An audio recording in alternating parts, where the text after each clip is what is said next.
Welcome to the Philippines.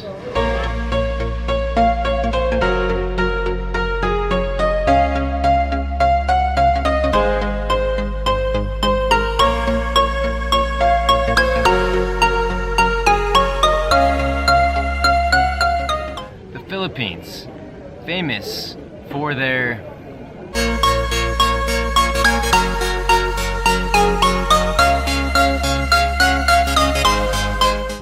That's why we're here though. We're gonna find out the must-dos and don'ts along the way. So, we've got some cheap, delicious food, some amazing places to check out and see, and because it's a surprise and we don't know what they're famous for, we're gonna check it out along the way. We cook it over firewood instead of the traditional coal. Okay. In our theory is that one of the things that I pride myself in doing is finding the local spots. One of the locals told me to come to Ruthie's, which is famous for their lechon. Lechon is pork belly and it's delicious, so I'm about to dive in and see how they do it.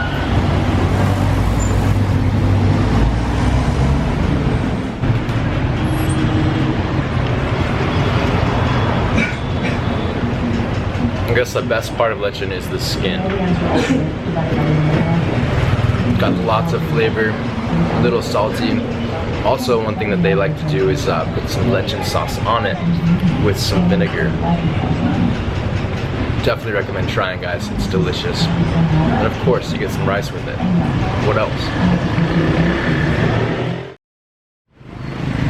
Alright guys, one of the delicacies here in the Philippines is to try balut, which is a egg that is actually developing into basically an embryo of a chicken. So we're about to see two professionals go to town with some balut. Check this out.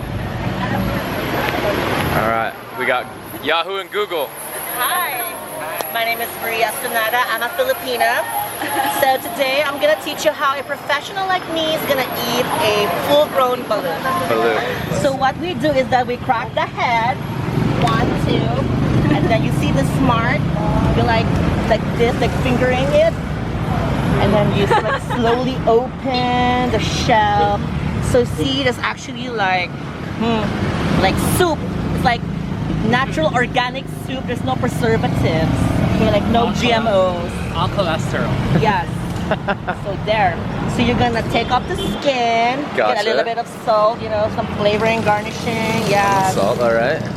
So this is what we call tuba in it. So this is actually coconut vinegar. So you put like a little bit, because we Filipinos love vinegar. Yeah, and then you drink it before you eat it. It's what ladies do. There we go. Little hot? No, it needs more salt. Yeah, and then a vinegar, because it actually kills the flavor of the embryo. This is still the recipe. So there's still another number that's full, where the embryo is full grown. So you can actually see the meat. Crack that first. Alright, so guys, balut. We've got an embryo of the egg is in here. It's very, very hot. Let's go to town and see what we got. Can't figure out if this is a must-do or don't. And then you can get the salt.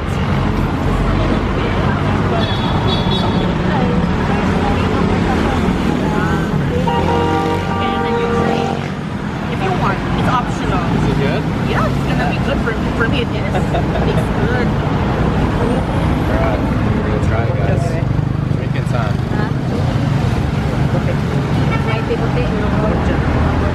It's funky. Alright. It's not appealing to the eye. It's not actually, but if you taste it, it's really good. I don't know for you. Yeah, there we go. Oh man, you see that, guys? Get in there. Woo. Here we go.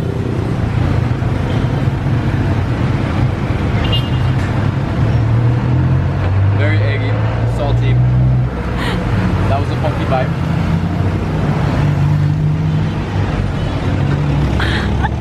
I don't know, guys. be a no. Just saying.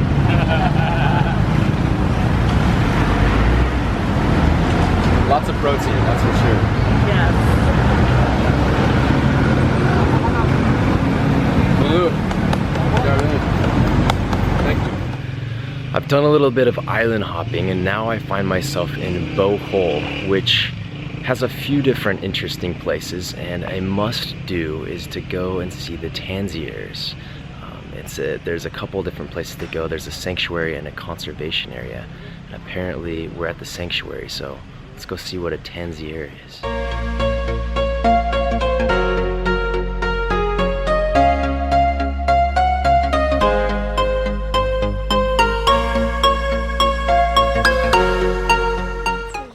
think we found one. He's just a little guy. We gotta be quiet though.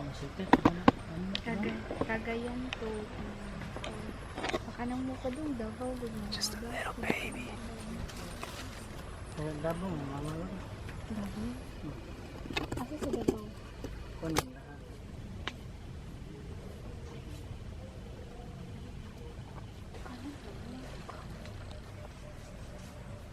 So a couple interesting facts about these tarsiers is that they're an endangered species and you can only find them in certain parts of Southeast Asia. Apparently, if you're too loud, it stresses them out and they actually commit suicide. That's why I'm whispering right now. And they secrete this substance on the outside of their skin, so if you touch them, it's this poisonous substance.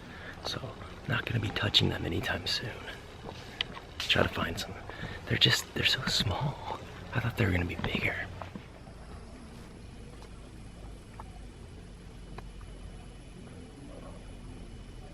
So small.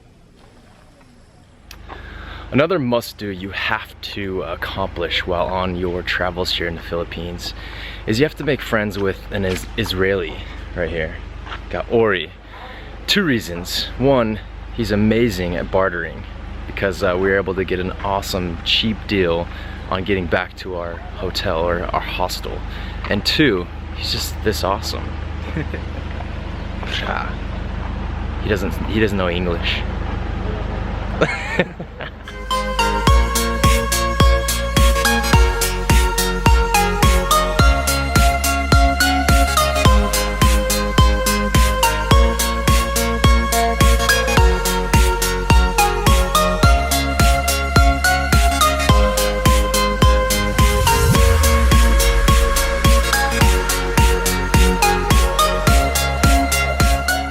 One must do is to check out the chocolate hills. Now, because Ori and I are super budget friendly, we stopped off on the side of the road and found a couple of our own tour guides. Dustin and Dennis. They took us to the top of our own personal chocolate hill. Now, if you look out in the distance, you can actually see all these little hills popped up. And apparently they turn pretty brown. Right now they more look like mint chocolate chips. One thing about traveling is that you have to choose where and when you're gonna spend your money. So Ori has never ziplined. He's decided that he's going to obviously do this zipline because it's the first time out of Israel that he's ever been and he's never done it. Me, on the other hand, I've done ziplining before. It does look like a very beautiful area, but I've decided that I would much rather spend my money scuba diving or doing something else. So let's capture him as he comes down the zip line and see how much fun he's having.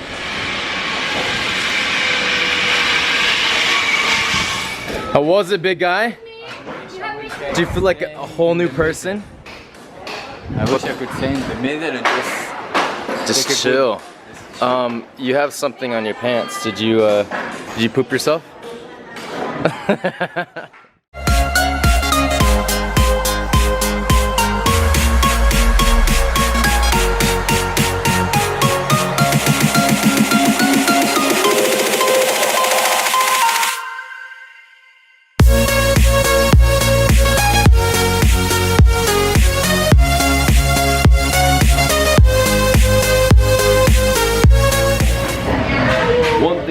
do need to search out for in the Philippines is their halo-halo dessert. This one's shaved ice with some condensed milk, a little bit of sweet beans and some fruit at the bottom, and then some flan at the top. This one is special because it's served with ice cream, and of course, gotta get the ice cream, right?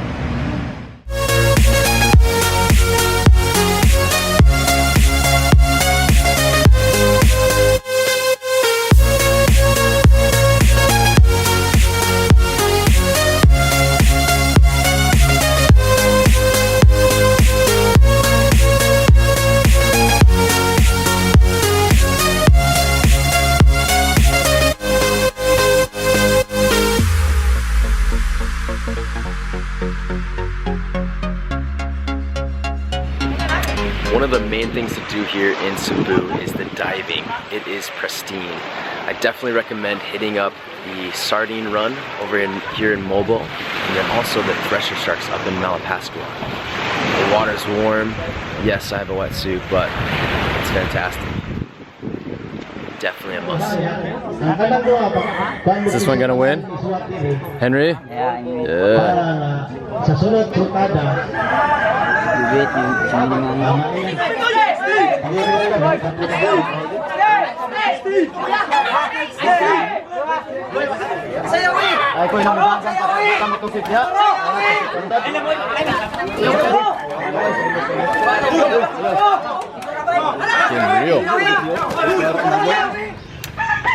Well guys, apparently a big part of their culture is this cockfighting, and this is a definitely don't do.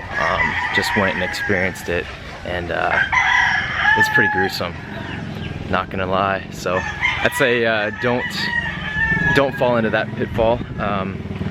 Obviously they see it as a lot of fun, and they do a lot of training for it. You see a lot of the roosters here on the island. They wake you up at 4 a.m., 3 a.m. and yeah, it's just a sad piece of their culture, I guess.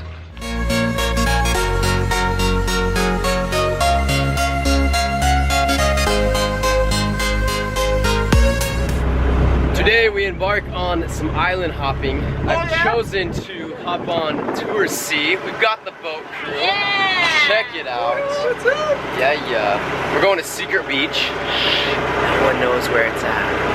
And Hidden Beach, Helicopter Beach, and a couple others. But we shall see. It's a beautiful day.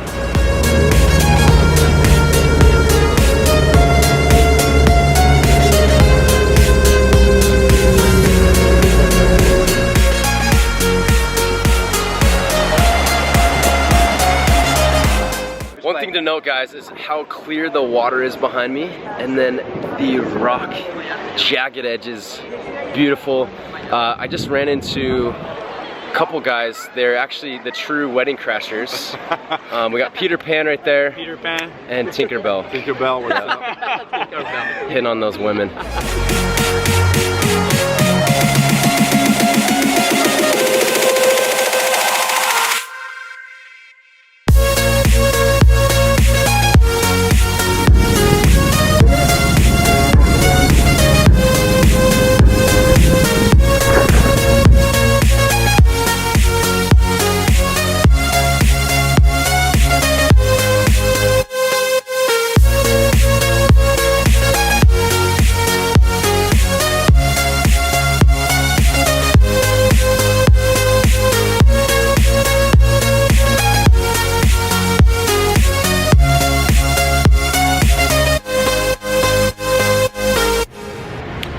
And that, my friends, marks the end of my trip to the Philippines. Now, I didn't have time for everything, but I did learn a lot. The food isn't as good as it is in Thailand, and it's not as cheap as Bali, but I've never met nicer people than here in the Philippines. Some notable mentions that I wish I would have had time for: diving with the shipwrecks in Coron, checking out Apple Island with the turtles, and maybe even doing the underground river over in Palawan. But that just means I have to come back.